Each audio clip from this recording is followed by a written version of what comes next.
বেশ অনেকদিন পরে বেরিয়ে পড়েছিলাম একটু বাজারের উদ্দেশ্যে। বাজারে কি কেনাকাটা করলাম না করলাম সমস্তটাই তোমাদেরকে দেখাবো। আর কি করতে গেছিলাম সেটা আগে বলি। এই যে আইব্রু করতে গেছিলাম। শান বাংলায় যাওয়ার আগে একবার একটু আইব্রু করেছিলাম। তারপরে দেখলাম মুখটা ভালো লাগছে না, তো একটু করে আসি।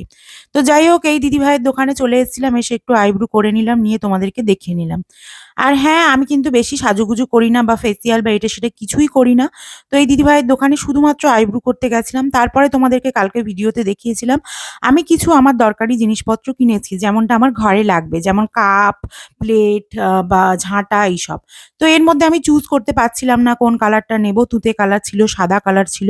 তো যাই হোক, ফাইনালি আমি একটা কালার পছন্দ করেছি, এই প্লাস্টিকে দেওয়া আছে। আর একটা প্লাস্টিকে ওই যে কিছু ৬ টা কাপ নিয়েছি, তোমাদেরকে সবই কালকে দেখিয়েছি। তারপরে একটু বাপের বাড়ির পাশের একটা মহিলার সাথে দেখা হলো, যিনি অনেক কষ্ট করে জীবন সংগ্রামে টিকে আছেন এবং ফুচকা বিক্রি করেন। তার সাথে, সাথে কিন্তু নিজের সংসারও সামলান। তো ভাবলাম ওনার কাছ থেকে একটু ফুচকা খাওয়া যাক। তো যাই হোক, অনেকদিন পরে আমি কটা ফুচকা খেলাম। আর যেহেতু আমি দুপুরবেলা ১ কাপ ভাত খেয়েছিলাম আর অনেক এখন বাজে ৭টা সন্ধে। তো ৩-৪ ঘন্টার গ্যাপ হয়ে গেছে। আমার খিদেও পাচ্ছিল।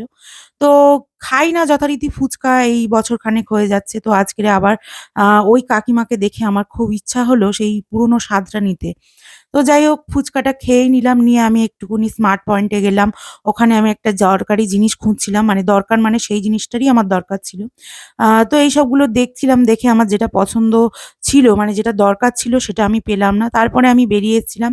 এসে ওই যে অটো স্ট্যান্ডের কাছে কিছুক্ষণ দাঁড়ালাম। সেখানেও খুঁজলাম, পেলাম না। তারপরে আমি কিছু কামড়ি ক্লিপ এটা সেটা, তোমরা আবার ওটাকে ক্যাচ-আপ বলতে বলেছ। দেখো আমি না একটুখানি মানে গ্রাম সাইডের মহিলা, তো আমি কামড়ি বলি। এবার দেখো, তোমরা আমাকে যে ক্যাচ-আপ বলতে বলেছ, এবার থেকে আমি নিশ্চয়ই বলব। কিন্তু বলার চেষ্টা করি, মাঝে, মাঝে কিন্তু আবার গুলিয়ে যায় যে ক্যাচ-আপ মানে আমাদের মাতৃভাষা যেটা আরকি, সেটা যখন ভুলে গিয়ে ক্যাচ-আপ বলার চেষ্টা করছি, তখন আরকি আমি গুলিয়ে ফেলছি। তো যাই হোক, এখন ভিডিও বানাই, কথাবার্তার পরিবর্তন আনা দরকার আছে। সবার কাছে ক্ষমা প্রার্থী আমি ওটাকে কামড়ি বলার জন্য। তো এবার থেকে আমি ক্যাচ-আপই বলব। আর এখানে বিস্কিট দেখছিলাম, তার সাথে ওই মগগুলো পছন্দ করছিলাম, কিন্তু পছন্দ হয়নি। যেহেতু তারপরে আমি অন্য দোকান থেকে নিয়েছিলাম। তো যেটা খুঁজছিলাম সেটা পাইনি বলে বেশ মনে দুঃখ হচ্ছিল। কারণ এতটা কষ্ট করে এতটা টাইম ওয়েস্ট করলাম এর মধ্যে, তো খুঁজে পাচ্ছিলাম না। ভাবলাম একটুখানি ভিডিও করে নিই। তো তোমরা সবাই শপিং মলে শপিং করতে যাও টুকিটাকি।